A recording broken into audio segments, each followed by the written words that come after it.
1. Let's roll. I was ready to double the points. Let's wait for that. Make sure you mute the stream. No sneak attacks. What is this? That's different. Okay. Well, I don't have to worry about this guy coming out here. So I could... Whoa, what is this? What do we have here? A lot of pawn moves. Securing an eventual queen position, I imagine, on c7. I guess. I'm going to retain my d-pawn's options. Maybe I'll go 1 or 2. Who knows? Who would know that answer? Who would know? d6? d6, e5? Maybe I could, since this pawn just went a single step, maybe I could try and establish a pawn on e4.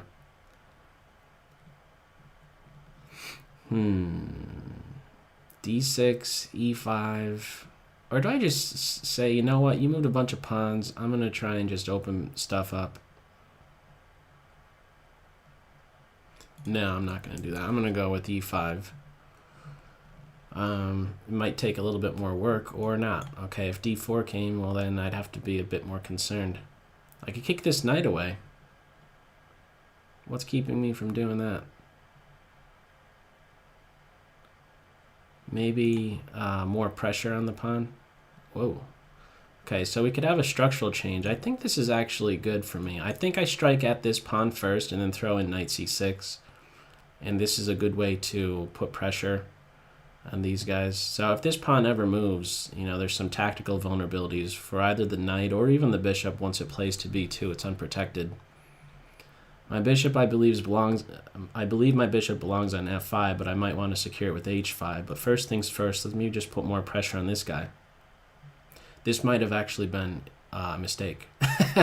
Maybe I should have considered capturing. Why didn't I consider that? Oh well. I guess we're not having that push anyhow. So maybe I don't have to prep this bishop f5 move with h5. Would my opponent really play g4? Seems highly committal. Should I be afraid? Pawn push, this. It might actually be annoying. So let me just do this. And you know what? I might want to play here or not. Now this pawn is hit 3 times. Let me make sure I defend it. And let me make sure I get off that same file. Is the tricky rook. It's the open file. Queens don't belong in open files. The rooks do.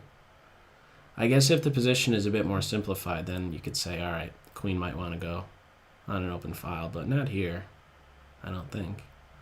This has my attention. This is the furthest advanced pawn for white is this guy, of course. So I'm really concerned about the support points that pawn provides for pieces. The knight in particular. This move opens up the bishop, and well, I have a space advantage, but my eyes are focused on d3 and d5, and here we go. Queen's getting hit. I think that knight falls into the intolerable category. He's got to go. And now I think I got to take that bishop and then play my knight here. Okay, let's see what my opponent does, because you could capture that pawn, and that's what was played. I have the bishop pair, so how can I put to use the bishop pair? Does anybody know? I could grab this pawn. Yeah, wouldn't I just be up a pawn after that? After the smoke clears, I'm up a pawn. But there's a downside to that. You see what the downside is? The downside is bishop takes pawn, pawn takes, queen takes. Knight c4 hits the bishop and threatens a deadly fork on d6. So this knight could be a beast very quickly.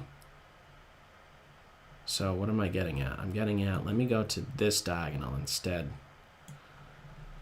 Bishop pair, 2 bishops, adjacent diagonals pointing right at the king. Could I knock white out? That's what I'm looking to do. Can I do that? Let me grab this guy first. I'm also down on time against a guy that's been flying since move 1. Well, I guess there goes the bishop pair, but I have an active queen. This pawn could still be annoying somehow. We'll see about that. This guy is an issue, but what am I afraid of here? Bishop here. Put pressure on that pawn. I got to do something quick. Okay, hit this pawn again. Let's keep this guy around. Actually, that was a bad choice. Why didn't I go here? That was silly. Why am I playing so silly? Okay, hang on here. Are we going to have mass exchanges? Let's try that. I feel like I'm missing something.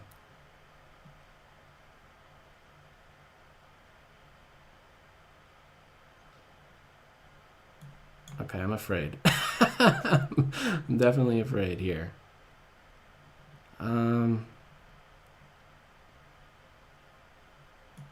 See, I don't even know what that does. Actually, I'm probably going to end up dropping something, I feel.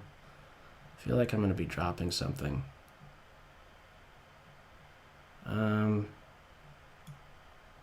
Yeah, this isn't so great, actually.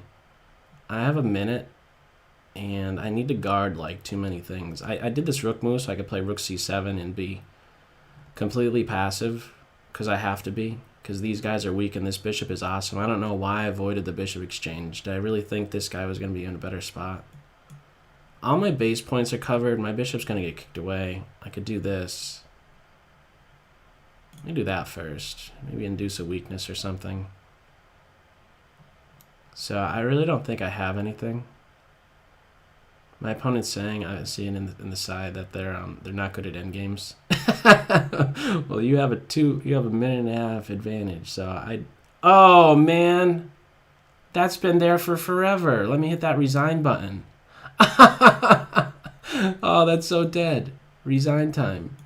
Oh man, forks. Ah, why'd I miss that? Let me express my train of thought with that last move. Let me explain my train of thought. You're gonna have to believe me when I say my first thought was king here. Why did I do this move? I'm not even sure. Oh, I did this move because I was thinking with the bishops, I want my pawns on dark and my bishop on light. But clearly that wasn't a good idea. Was that move there previously? That move was there for how long? Oh man, that was there for a while. That was there ever since I moved my rook. So I was thinking about this move way too late. It had it after rook c8, so we both missed it. We both missed it again. And then my opponent said, now I'll take because I get the bishop next. Oh man. All right, good game. Let me go back and flip this. Deadly pins. Followed up with a fork. If I had to do it over, how would I do things different? Let's see about this. I was actually fine with the position I got. I really liked being able to strike at that pawn with c5, and just some rough thoughts before I even get to the position. Me not considering taking on d5 at the first available moment, I don't know why I wouldn't. Why didn't I consider it at least? I don't know if it's best, but that should have been a move I'm considering. And this is the position that I'm talking about. I'm talking about as soon as I play c5 like this. Played c5, and now it's bishop b2. I have the option of just taking and then even playing e3. And something tells me that this is going to turn out well. I've playing against the computer enough to know, like, certain positions, bad stuff starts to happen really quick, and I could see the white position crumbling somehow. I don't know if I'd be able to rattle off the, a series of accurate moves to have some great impact on the white side, but this I should definitely be considering. Take with this e3 advance, still uncastled, and it starts ripping at the dark squares very quickly. What was played? I just threw my knight out and there was the capture. So, let's see. I'm still fine here. I don't mind this particular structure. That's what's telling me. I think things are fine. This structure. I think since I have this pawn established on e4 on white side, I have that space advantage. I'm liking it. I have it supported enough, and these guys are kind of stuck. But this knight move really opened things up, right? As soon as I ended up capturing, c4 was available for those pieces. h5, queen c2, bishop f5, rook here. These seem all very natural. Is there something better? I guess the suggestion I have is for myself to at least consider that capture, like I was saying, on d4 at its earliest moment. And here, is there a way to really prevent that knight from jumping in there? No, I really don't want to keep my queen opposite the rook, so... Queen here, knight there, jumps in. This is all very forcing. Is there something better than just taking the bishop? It's got to be a little bit weird. Yeah, I guess there's an issue here. I don't know. That knight move, okay, I have the bishop pair, but it's going to be very short-lived, and after the smoke clears, it's hard to say that I'm no better. If I'm better in any way right now, it would be in the form of the bishop pair. Without that, I don't have much going on. The bishop, it then comes down to A, pawn structure, and B, bishops, and also I guess you could view it as who has better control of the open file. And those three things right there that I just rattled off all tip in black's favor. So that's what makes me want to hit the rewind button and question some earlier choices. Right here, capturing the bishop seems to not be right. Do I have another option? Again, capturing here, like I was saying, pawn takes with knight c4 to d6. That's just, you know how it works with the tricky knights. So I don't know. I think it's even further back, maybe all the way towards that middle game. Let's see. Oh no, I was saying that I think I'm okay here, but am I? Maybe I need to find a better move here. This knight d5 move is just a pain. I don't know. What a pain. I don't know what more to suggest. I guess the earliest point, I'm not sure how to accurately assess this particular position. I could certainly use more experience with it. Maybe even throw it up against a computer and see what sort of stuff it's saying. But anyhow, good game. Yeah, I totally missed that pin. I should have been saying to myself, as soon as the bishop, yeah, to avoid the bishop exchange also. Was my bishop really better than his? No. I should be exchanging that and playing just a heavy piece endgame. So that's another small improvement at a point where I'm already slightly worse.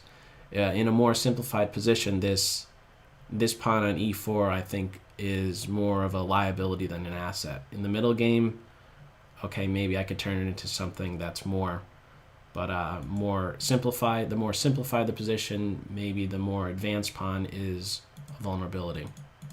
So my opponent played well, occupies control over d, and I just totally missed that. Very good. Okay, let me close out.